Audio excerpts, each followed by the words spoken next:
అమలు చేయలేదంటూ మండిపడ్డారు. కాంగ్రెస్ పార్టీ రైతులకు చేసిందేం లేదని అన్నారు. కాళేశ్వరం ప్రాజెక్టు కన్నెపల్లి నుంచి రైతులకు సాగునీరుని ఇవ్వాలని డిమాండ్ చేశారు. కాంగ్రెస్ పార్టీ అధికారంలోకి వచ్చిన తర్వాత సాగు త్రాగునీటికి రాష్ట్ర ప్రజలు ఇబ్బందులు పడుతున్నారని అన్నారు.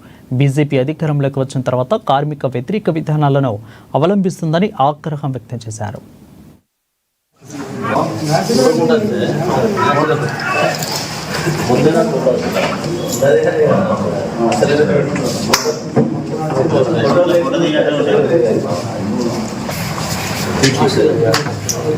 భాస్కర్ నువ్వు కుమార్గా ఎక్కడికి రాలేనా?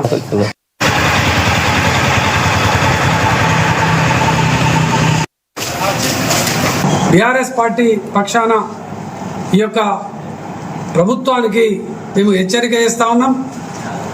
వెంటనే కన్నెపల్లి పంప్ హౌస్ నుంచి వెళ్ళి పంపింగ్ స్టార్ట్ చేయాలి.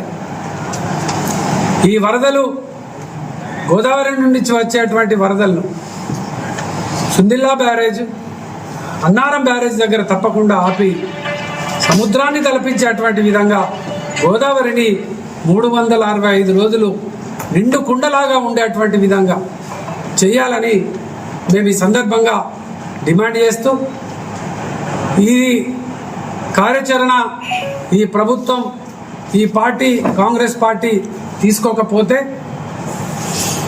ఇక్కడ ప్రజాప్రతినిధులను కానీ ఇక్కడ ఉన్నటువంటి నాయకత్వాన్ని కానీ తప్పకుండా నిలదీస్తాం, నిరసన కార్యక్రమాలు చేపడతాం.